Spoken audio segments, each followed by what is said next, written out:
The sun is a hammer. It beats down on the ochre rock. And the small clan of Australopithecus shrinks deeper into the sliver of shade offered by a shallow overhang. They are 30-2. Down from the 50 who started the long walk when the rains failed. They do not count the dead, but they feel the empty spaces between them. Here, in the heart of the great furnace, they huddle together, a knot of weary limbs, matted fur, and wide, terrified eyes.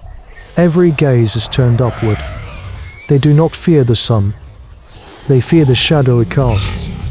They have learned that the sky is not empty. It is a hunting ground. Cora, the old matriarch, feels the grating of sand in her joints. Her skin is a map of hardship, her face a mask of grim resolve.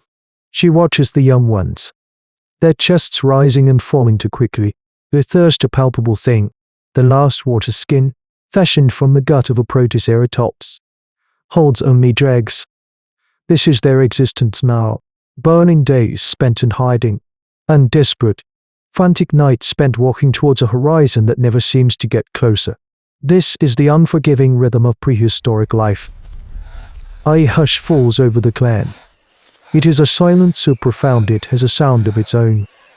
It is the sound of listening. Then, it comes, headlong against the searing blue, impossibly high at first, circling on thermal currents with an obscene grace. The great pterosaur, it is larger than any nightmare. A creature of skin and bone that has claimed the sky as its kingdom. The clan flattens itself against the rock, trying to merge with the stone. A juvenile whimpers, and his mother presses a hand over his mouth. Her eyes screwed shut. The shadow, a fleeting coolness of pure dread, sweeps over their refuge. It moves on, but it knows they are here. It is patient. The bedrock of hominid history is carved by such moments of terror. The wait is an agony. They can hear the distant, dry rasp of its wings when it shifts its position. They can imagine its unblinking eye, a cold yellow bead, scanning the landscape for any sign of movement. This is a new kind of fear. The clan knows the earth-bound dinosaurs. They understand the charge of a lone carnivore, the stampede of a herd. But this is a god of empty skies and sudden death. Their terrestrial survival skills are useless against it. As the sun bleeds across the horizon, painting the sky in colors of fire and blood, the air begins to cool. The great pterodactyl-like beast has not struck today. It is toying with them, a fact more terrifying than a direct assault. Under the first pale stars, Cora rises. Her gesture is small, a flick of the wrist, but its meaning is absolute. The clan of early humans unfolds from the rock, a silent river of shadows.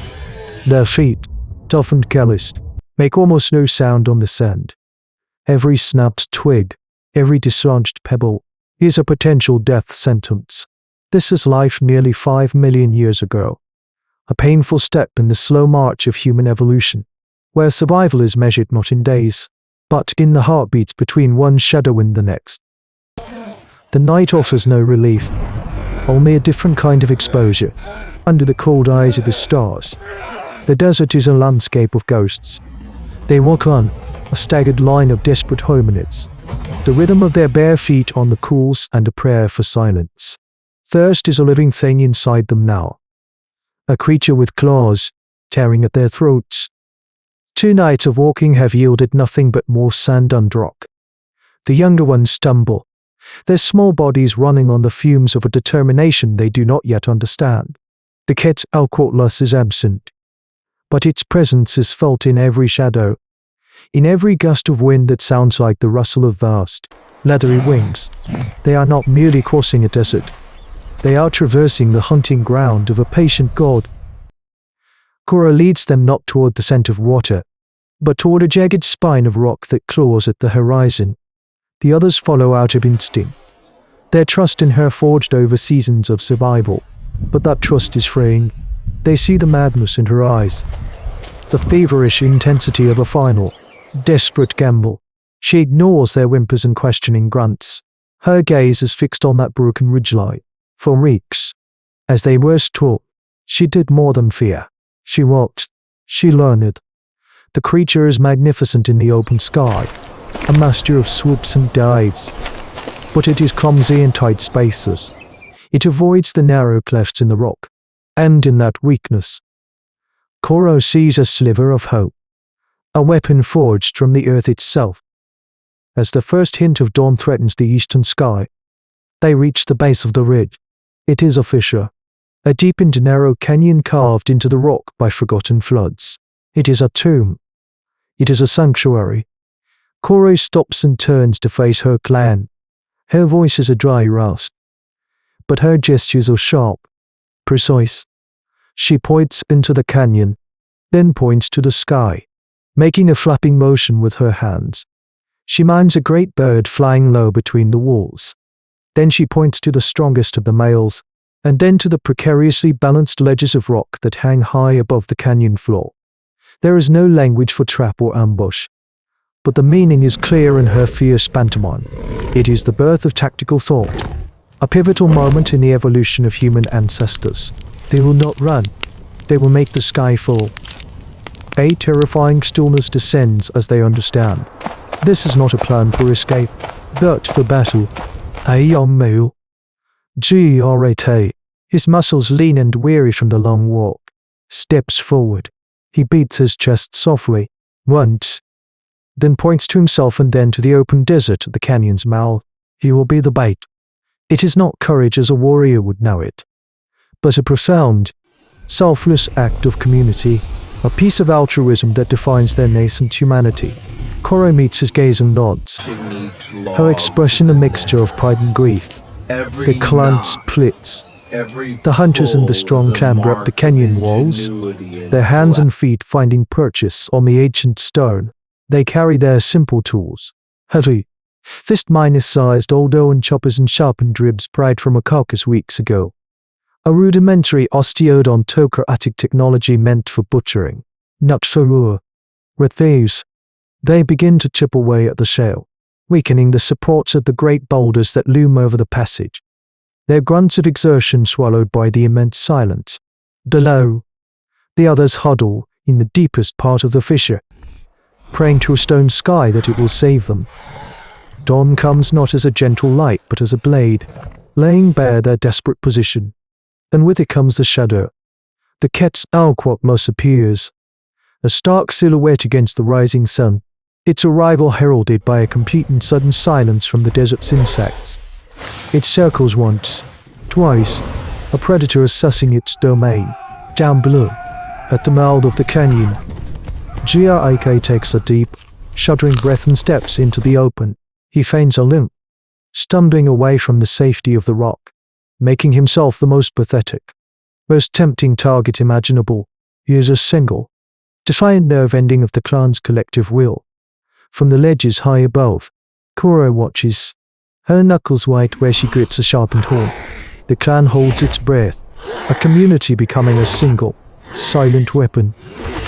The great beast sees him. It tilts its enormous head, its crest a flash of color against the sky, and then it commits. It folds its wings and drops.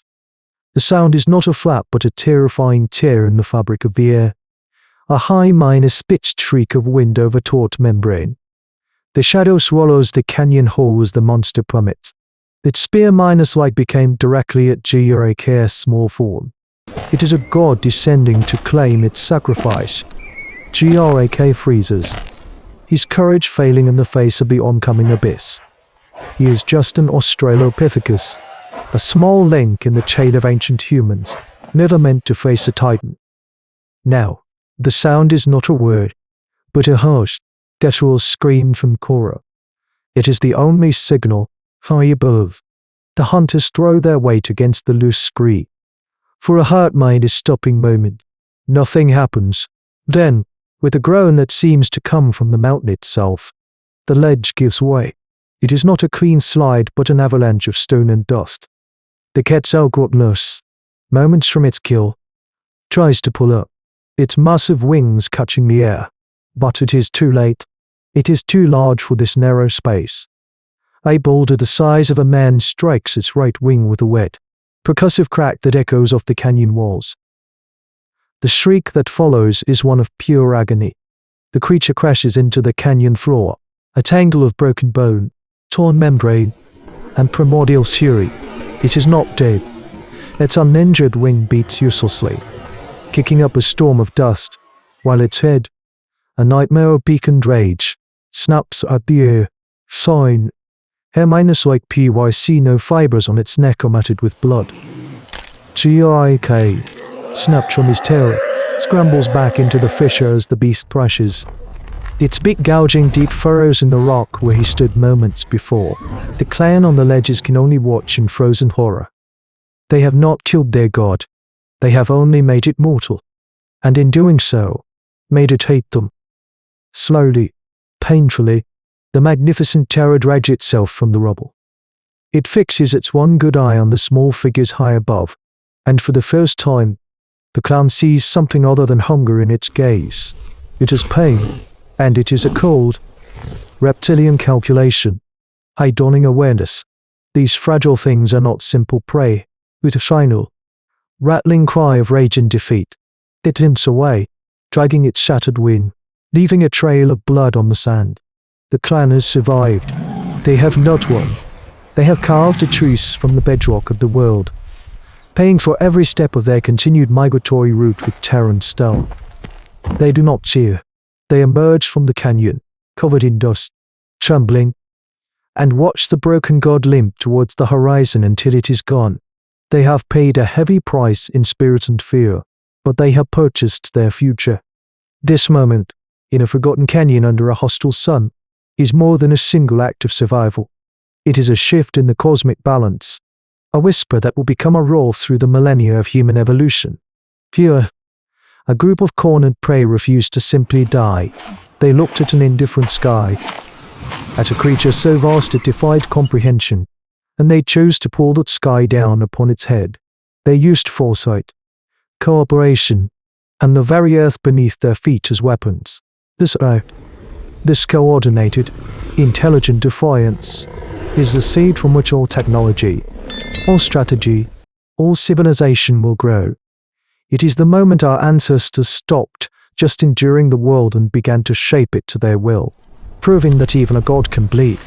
Their desperate gamble became the first verse in the epic of humanity, posing a silent, enduring question. What is courage, if not the will to make a titan fall? These are the echoes in our bones. This is the chronicle of the long shadow. But the sky is not the only hunting ground, and some gods walk on two legs,